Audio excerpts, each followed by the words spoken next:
Salam cerdas, Ibu Bapak, saudara-saudara yang saya hormati. Sesi membaca berita dan sedikit komentar dari saya kali ini kembali mengutip pernyataan Menteri Keuangan Purbaya, tapi soal Pemda yang boleh ngutang ke pemerintah pusat. Nah, saya pilih tayangan dari kompas.com ya. Judulnya, Purbaya jelaskan Pemda boleh ngutang APBN. Nah, karena akhir tahun kadang kurang uang. Ditayang tanggal 30 Oktober jam 8 pagi. Ada dua jurnalis yang menulisnya. Ada ilustrasi gambar doorstop Pak Purbaya di Menara Bank Mega. Nah, beritanya begini, Menteri Keuangan Purbaya Yudi Sadewa mengatakan pemerintah daerah Pemda kerap kekurangan uang pada akhir tahun. Maka utang ke APBN solusinya. Kan untuk waktu tertentu, misalnya awal tahun, kadang-kadang akhir tahun, kadang-kadang Pemda kekurangan uang, ujar Purbaya di Istana, Rabu 29 Oktober malam. Purbaya menegaskan pinjaman itu semata-mata untuk menutup kekurangan uang dalam jangka pendek. Namun skema peminjaman dari APBN ini masih akan dibahas oleh Purbaya. Dikutip langsung pernyataan beliau, ya kadang-kadang untuk awal tahun, atau akhir tahun kadang-kadang Pemda kekurangan uang, yaitu untuk itu saja katanya. Saya sedikit kasih komentar ya, saya tidak tahu persis apa ini betul-betul pernyataan Pak Purbaya atau Kompas mengutipnya tidak presisi ya. Ya kalau ngutang ya nggak bisa ke APBN, ngutangnya ke pemerintah pusat ya. APBN itu adalah nama sebuah pengelolaan anggaran pendapatan belanja, sedangkan utang mengutang itu bisa dari duit kas pemerintah atau dari salah satu BUMN Kementerian Keuangan itu namanya SMI ya dan lain sebagainya. Jadi tapi anggap saja ini maksudnya Pak Purbaya adalah ngutang ke pemerintah pusat ya. Jadi karena kalau untuk APBN kan APBN itu ada feature-feature-nya ya. Memang ada feature pemberian pinjaman, tapi itu di bagian pembiayaan dan itu berlaku untuk bukan untuk jangka pendek, untuk yang relatif sudah terencana. Jadi ya, saya tidak tahu apakah ini memang yang dimaksud oleh Pak Purbaya adalah mengubah salah satu bagian dari APBN. APBN itu kan ada pendapatan, ada belanja, lalu di tengahnya ada surplus defisit, di bawahnya ada pembiayaan. Biasa disebut yang atas itu above the line, yang di bawah ini below the line.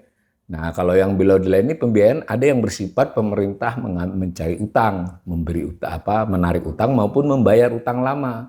Tapi ada juga pemerintah melakukan pengeluaran pembiayaan. Salah satunya memang bisa memberikan pinjaman kepada pemerintah daerah dan beberapa badan lainnya. Tetapi itu sifatnya kan sudah ditaruh di APBN, direalisasikan selama setahun berjalan. Jadi kalau dari konteks pemberitaan ini kelihatannya bukan yang itu, ya gitu ya. Tapi kita tidak tahu, kita nanti lihat. Nah, utamanya itu untuk menutup kekurangan uang jangka pendek. Jadi beda nih kelihatannya memang maksudnya yang sifatnya cash flow ya. Tapi kita lihat juga kalau butuh jangka panjang selama ada proyek-proyek yang jelas ya bisa kita lihat juga Ibu Purbaya. Nah ini menarik nih ya. Saya ingin memberi komentar. Setahu yang di kanal ini juga beberapa kali membahas skema untuk pemerintah daerah itu jika yang sifatnya jangka panjang atau sekurang-kurangnya beberapa tahun itu bisa, tetapi nanti ada kelihatan di bagian APBN sejak ditetapkan. Ada pinjaman ya namanya. Di antara sub pinjaman itu di dokumen yang lebih rinci itu pinjaman kepada pemerintah ke daerah bisa. Nah, sedangkan yang bersifat cash flow umumnya, terutama ketika terjadinya COVID kemarin dan upaya untuk pemulihannya itu diarahkan kepada satu BUMN di bawah Kementerian Keuangan. Nah, itu ada.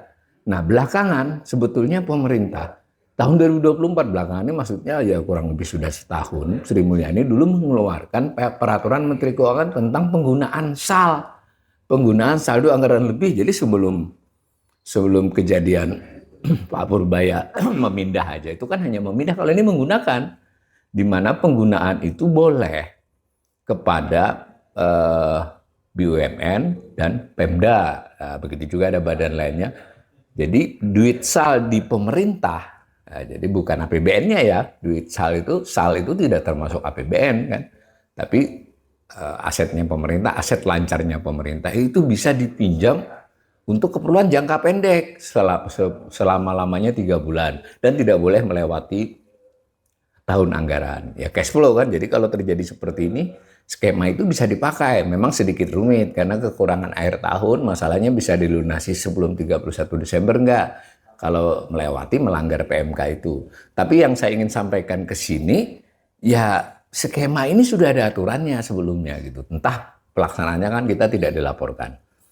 Nah, kemudian subjudul berita selanjutnya, Pemda, BUMN, dan BUMD boleh pinjam APBN. Nah ini, sebelumnya Kementerian Keuangan membuka kesempatan bagi Pemda, BUMN, dan BUMD untuk mendapatkan pinjaman dari pemerintah pusat menggunakan dana APBN. Ini menarik ya.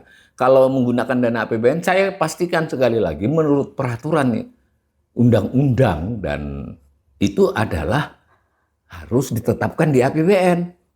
Jadi kalau misalnya mau ada peminjaman 2026, sudah di-state di APBN 2026 sebelum dilaksanakan. Nah ini apakah itu maksudnya? Saya sayangnya belum baca nih ada peraturan terbaru. Peraturan pemerintah nomor 38 tahun 2025 yang ditandatangani oleh Presiden Prabowo Subianto. Tapi kalau sudah begini kan kita akan cek ini. Ini yang saya sedikit khawatir sebagai pengamat fiskal ya. Kita publik harus mendapatkan penjelasan dan kita harus mengukur apakah ini sesuai dengan undang-undangan. Peraturan harus dibawa undang-undang. Begitu juga semangatnya apakah sesuai dengan semangat Undang-Undang Dasar 45 kan ada bagian yang tentang APBN itu apa.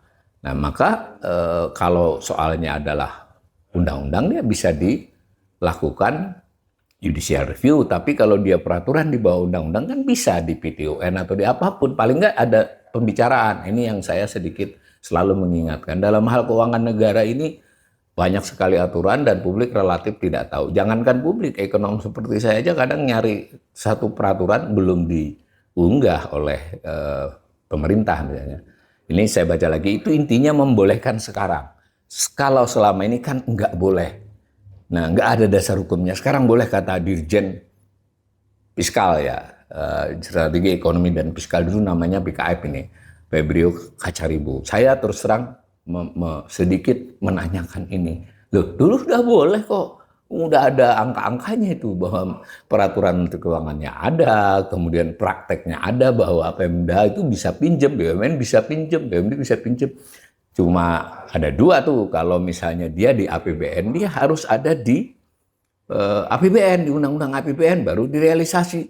Kalau dia tidak di situ bisa lewat pintu SMI, salah satu BUMN keuangan. Itu yang kita tidak begitu tahu ya, berapa banyak, berapa ini. Nah kalau ini dianggap baru ya, malah saya bingung juga ini nanti saya akan assessment untuk PP-nya itu ya. Mungkin kalau adalah SOP-nya, prosedurnya, persyaratannya baru tuh ya harus kan. Mungkin perkembangan membuat pemerintah membuat aturan-aturan baru. Tapi kalau opininya bahwa selama ini BUMN, BUMD, Pemda, terutama Pemda dan BUMN ya. BUMD biasanya memang skemanya lebih kepada sumber daerah ya.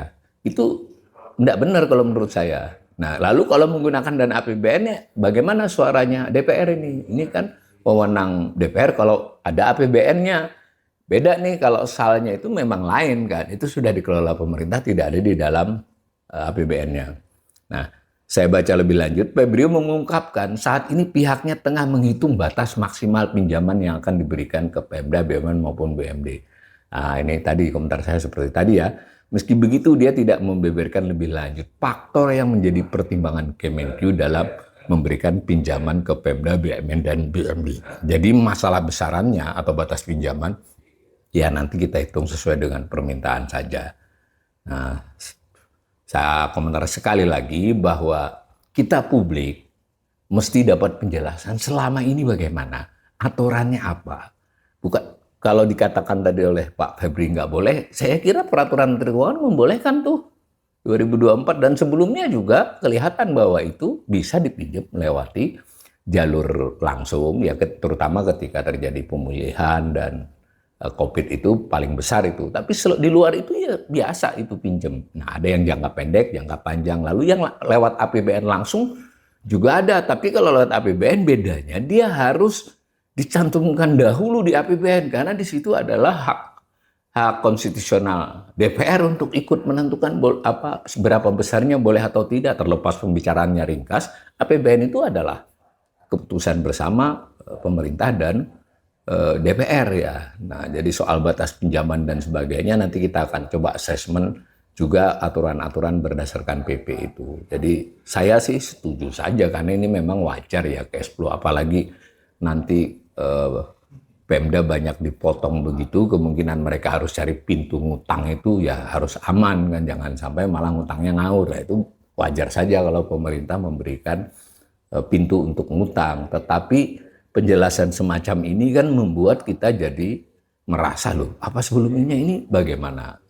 Nah, saya ingatkan sekali lagi bahwa APBN itu adalah rencana keuangan tahunan yang ditetapkan bersama oleh pemerintah dan DPR, dan yang penting cukup bisa dipertanggungjawabkan dan transparan ya. Jadi bertanggung jawabnya ada, transparannya juga terbuka dan bertanggung jawabnya ada, dan yang penting untuk sebesar-besarnya kemakmuran rakyat. Mudah-mudahan hal ini makin diperjelas dari pernyataan, narasi, ataupun kebijakan yang selanjutnya dilakukan oleh Kementerian Keuangan.